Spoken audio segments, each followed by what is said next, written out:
Man, there are so many things that motivate me to attend the Day of Dialogue. Part of it is really being wrapped in a community of folks who have shared interest around diversity and inclusion. You know, I come to this every year. I think it's a good opportunity for us as a campus community to reflect on the work that we're doing throughout the year. And I think it's a wonderful opportunity for reflection, for learning about what's happening across campus, and for connecting to people and connecting to this topic. And so I never miss it. Well, I'm always into improving the way we interact with the community. I'm always looking at having real ambassadorship and real partners, equal partners. I mean, it's part of who I am, it's part of my job. That's why I'm always here.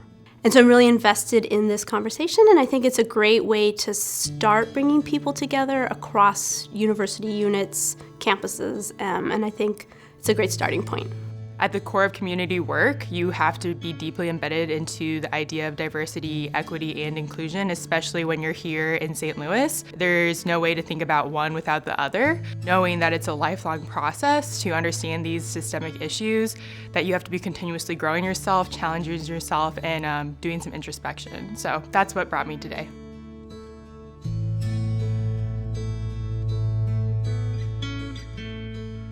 It's the one time a year where the whole university, both the Danforth campus and Med campus, comes together to really have this cross-dialogue about issues that pertain to different populations on campus, and how do we move the university forward, with not only within the St. Louis community, but at large, nationally, in terms of setting the standard for what it means to be an organization that's forward-thinking. It is an inflection point for us in what should be ongoing work. It's a punctuation point.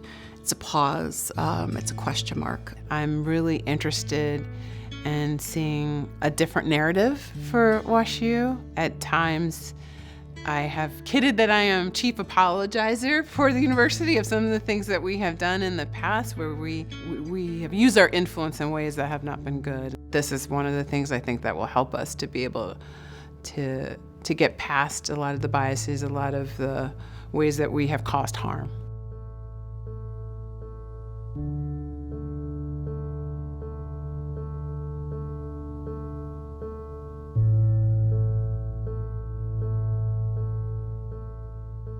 Oh, it's a time of community. You know, the Day of Dialogue is also a time of reflection, right?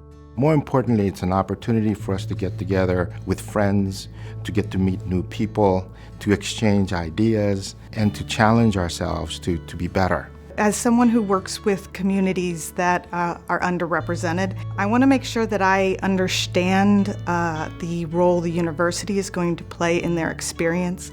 I want to know what resources are out there. What I hope that people get from the Day of Dialogue is a better understanding of what we're doing as a university, and also walk away with a larger community of colleagues than they had when the day began. I think it's just an important day for us to reflect on everything that we talked about last year, to what we're doing now, to then kind of what we're going to do in the future and how we're going to make an impact. So I always hope to connect with other colleagues. I always hope to learn something new about what our campus is doing. The action part, I think, is really key, because it's, what do I do with this new information? Or what do I do to sustain momentum around diversity, inclusion, and equity? And I always feel like here's a great place to sort of like germinate those seeds of ideas, but also to grow and sustain them. What else is happening here? What can I connect to? I wish I could duplicate myself and be at all the sessions.